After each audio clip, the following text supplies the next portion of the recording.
اور اس کی توفیق سے آج ہم نے سورہ آل عمران سے آیت نمبر 185 کی تلاوت کی ہے۔ دعا ہے اللہ رب العالمین ہمیں اس آیت مبارکہ کا معنی مفہوم سمجھ کر عمل کی توفیق عطا فرمائے۔ آج کا جو ہمارا سبق ہے یہ دنیا کی وہ بڑی حقیقت اس میں بیان کی گئی ہے کہ جس پر کسی کا کوئی اختلاف نہیں، اور اسی طرح سے اس حقیقت کو بیان کرنے کے ساتھ ساتھ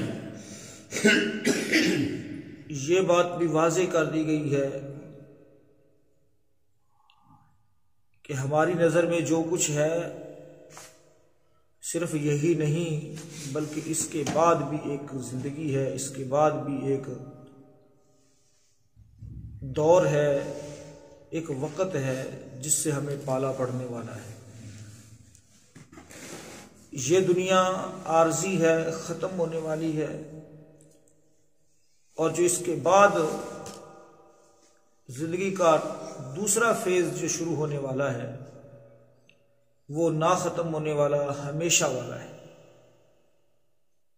ترجمہ دیکھیں گے پھر بات سمجھ آئے گی۔ فرمایا کل نفس، ہر ایک نفس، کل تمام، ہر نفس جان نے، نفس نے، ذائقہ چکھنا ہے، الموت موت، ہر ایک جان نے موت کو چکھنا ہے، ہر جان موت کو چکھنے والی ہے، یعنی ایسا ہو ہی نہیں سکتا کہ وہ اس کو چکھے بغیر یہاں سے کہیں شفٹ ہو جائے۔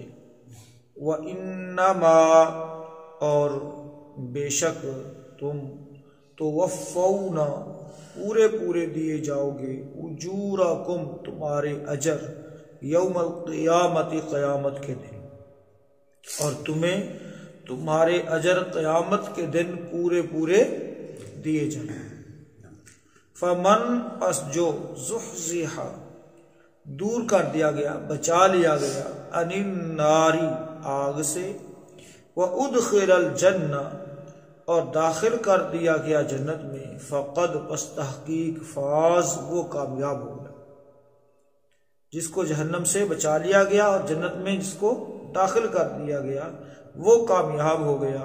وَمَا الْحَيَاةُ الدُّنْيَا، اور نہیں ہے دنیا کی زندگی، الا مگر، متاع سامان، الغرور دھوکے کا، اور دنیا کی زندگی دھوکے کے سامان کے سوا کچھ نہیں، یعنی دنیا کی زندگی دھوکے کا ہی سامان ہے۔ ترجمہ دوبارہ سے دیکھیں، کل نفس ذائقۃ الموت، ہر جان موت کو چکھنے والی ہے۔ وَإِنَّمَا تُوَفَّوْنَ أُجُورَكُمْ، اور بلا شبہ پورے دیے جائیں گے تمہیں تمہارے اجر، یوم القیامت قیامت کے دن۔ فَمَنْ زُحْزِحَ عَنِ النَّارِ وَأُدْخِلَ الْجَنَّةَ فَقَدْ فَازَ، پھر جو شخص آگ سے دور کر دیا گیا اور جنت میں داخل کر دیا گیا بس تحقیق وہ کامیاب ہو گیا۔ وَمَا الْحَيَاةُ الدُّنْيَا، اور نہیں ہے دنیا کی زندگی، الا مگر، متاع الغرور دھوکے کا سامان، دنیا کی زندگی دھوکے کے سامان کے سوا کچھ نہیں۔ محترم بھائیو، آج کا جو ہمارا سبق ہے اس میں ہمارے اوپر بہت ساری چیزیں واضح کر دی گئی ہیں۔ پہلی چیز تو یہ کہ سب کچھ یہ دنیا ہی نہیں ہے، اس کے بعد بھی کچھ ہے۔ حق و باطل، فوز و فلاح، خسران، خسارہ، اس کا نتیجہ دنیا کے اندر نہیں نکل سکتا کہ کون کامیاب ہے اور کون ناکام ہے۔ نعمتوں کا ہونا، بارش کا ہونا اس بات کی علامت نہیں کہ اللہ راضی ہے۔ اللہ کی رضامندی کا فیصلہ آخرت میں ہوگا، آخر پر ہوگا، کہ اللہ تعالیٰ کس سے اور کتنا راضی ہے۔ تو یہاں پر ہم نے دیکھا کہ لفظ استعمال ہوا ہے ذائقہ۔ ذائقہ کو انگلش میں کیا کہتے ہیں؟ ٹیسٹ۔ تو ہر چیز کا اپنا اپنا ایک ٹیسٹ ہوتا ہے، کیا خیال ہے؟ گوشت کا اپنا ہے، پھر گوشت میں مٹن کا، بیف کا، چکن کا الگ الگ ہے نا۔ تو یہاں پر جو لفظ ذائقہ اللہ تعالیٰ نے بیان فرمایا ہے، تو یہ کون سا ذائقہ ہے؟ موت کا ذائقہ۔ اس سے مراد جیسے ہمارے اعمال ہوں گے، جیسے ہمارے کیا ہوں گے؟ اعمال ہوں گے، تو ان اعمال کے مطابق ہمیں موت کا ذائقہ چکھنا ہے، موت کو چکھنا ہے، موت کو چکھنے والی ہے۔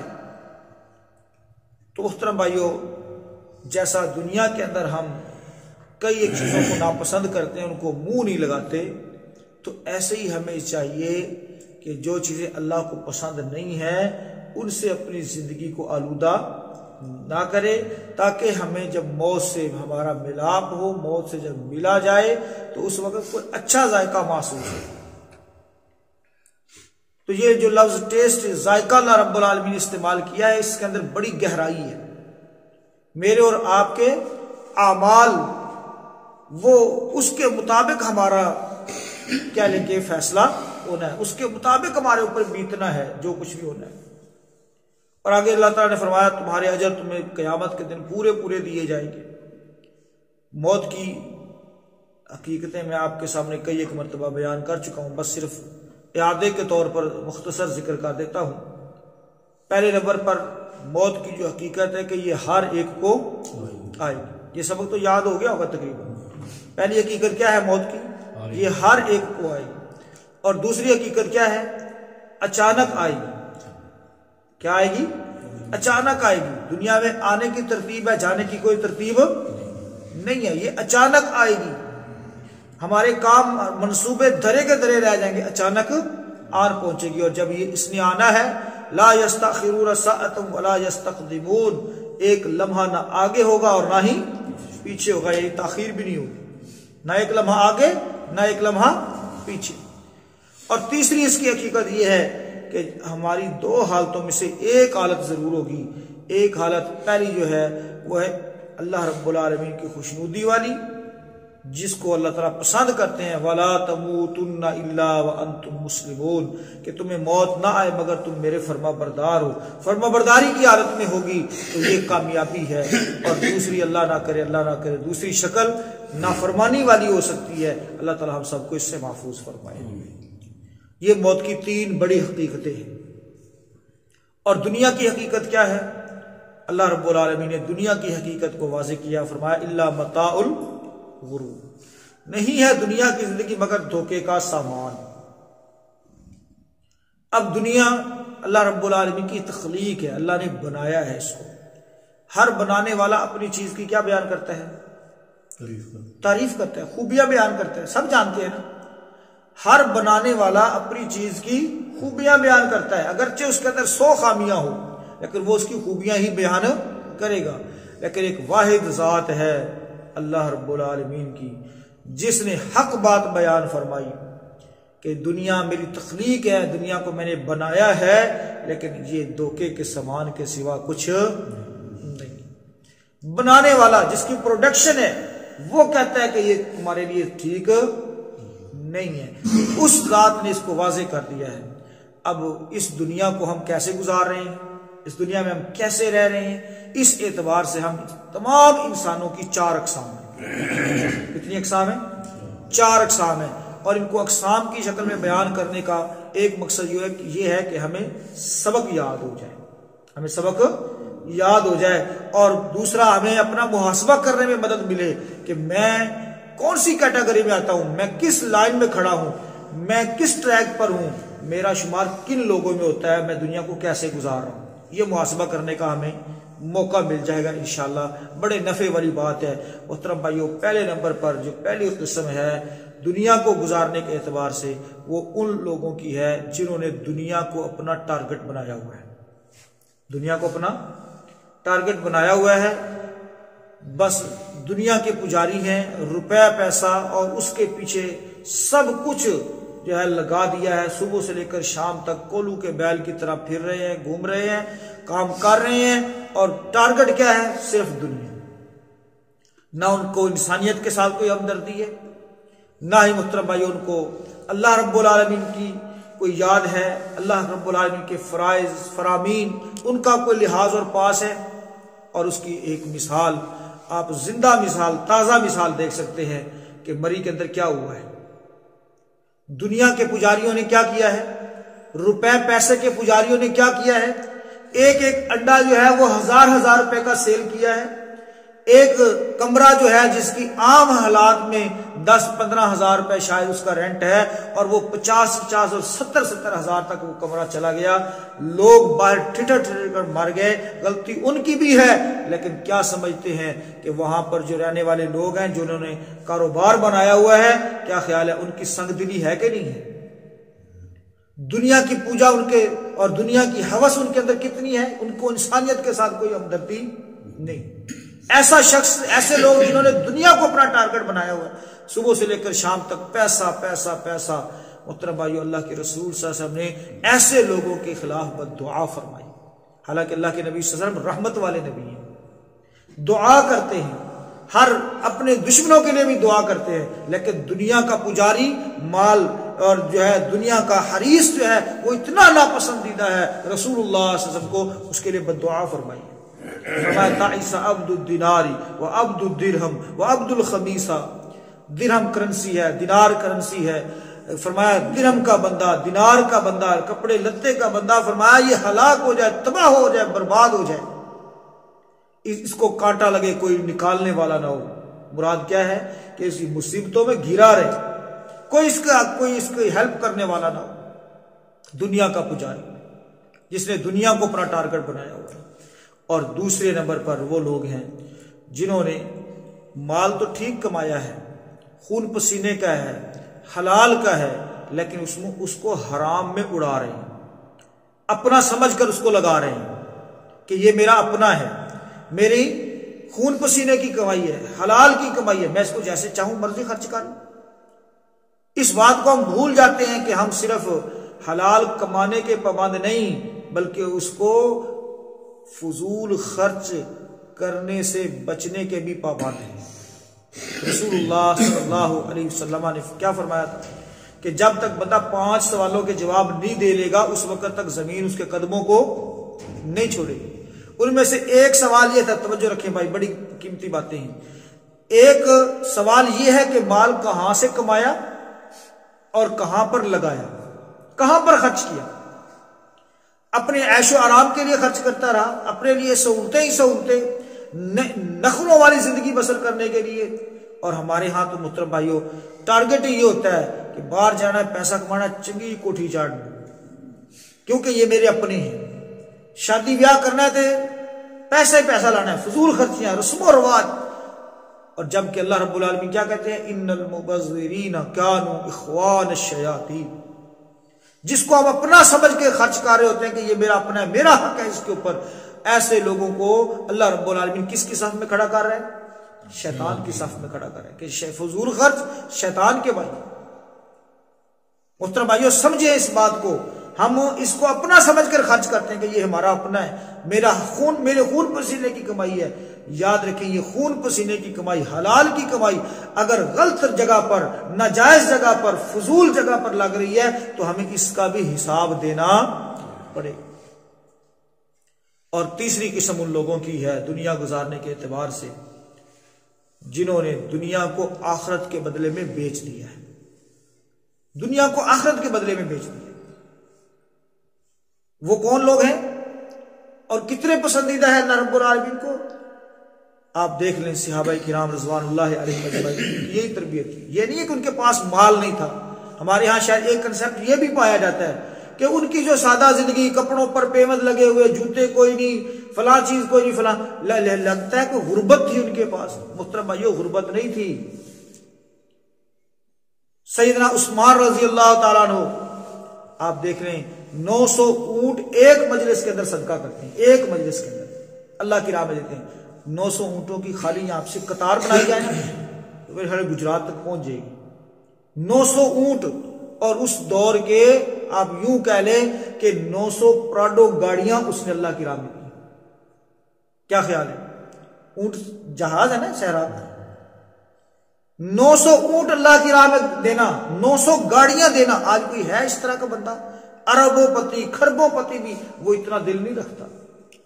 اور سیدنا ابو ذر غفاری رضی اللہ تعالیٰ عنہ اور اس طرح سے محترم بھائیو عبد الرحمن بن عوف رضی اللہ تعالیٰ عنہ کئی کلومیٹروں سے ان کا جب قافلہ آتا تھا اس کی دھمک مدینے کے اندر سنائی دیتی تھی کہ ان کا تجارتی قافلہ آ رہا ہے, اور مدینے کی زمین ایسے کانپ رہی ہوتی تھی. اس کی دھمک جو ہے وہ مدینے کے اندر سنائی دیتی, کئی کلومیٹر پیچھے ہوتا تھا, اتنا بڑا قافلہ. اور وہ جب قافلہ مدینہ پہنچتا ہے اور مدینے کے حالات قحط زدہ ہیں, اما عائشہ رضی اللہ تعالی عنہ کا پیغام پہنچتا ہے کہ مدینے کے حالات بڑے خراب ہیں, لوگوں پر فاقے ہیں. ادھر ہی اپنا وہ سارے کا سارا قافلہ اللہ کی راہ میں جو ہے وہ صدقہ کر دیتے ہیں, پورے کا پورا قافلہ, کوئی چیز بھی اس میں سے نہیں اٹھائی.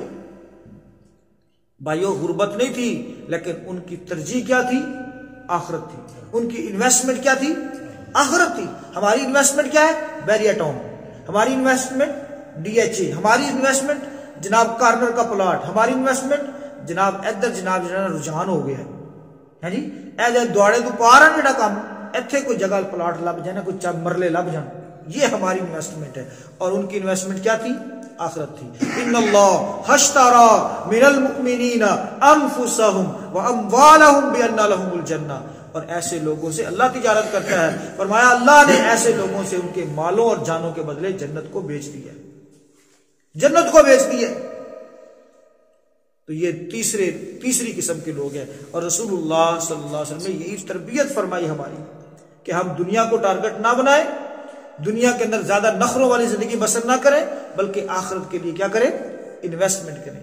فرمایا اللہ کے رسول صلی اللہ علیہ وسلم نے جتنے بھی کثرت مال رکھنے والے ہیں وہ ہلاکت میں ہے, تباہی میں ہے, بربادی میں ہے.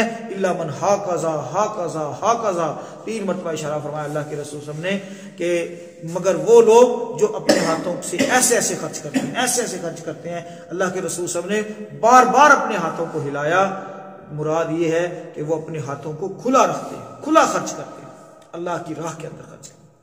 آج میں نے پہلے بھی شاید مثال دی کہ ہم اپنے کھانوں کے اوپر ایک وقت کے کھانے پر ہزاروں روپیہ خرچ کر دیتے ہیں, اور ایک سیلفی لینے کی خاطر, ایک تصویر بنانے کی خاطر, جناب پتہ لگے جناب کنارے ہوٹل پر کھانا کھایا ہے, فلاں ہوٹل پر کھانا کھایا ہے. محترم بھائیو, لیکن وہیں پر اگر کوئی ہمارے سامنے دستے سوال دراز کر لے تو اس کے لیے جیب سے صرف 10 روپے نکلتے.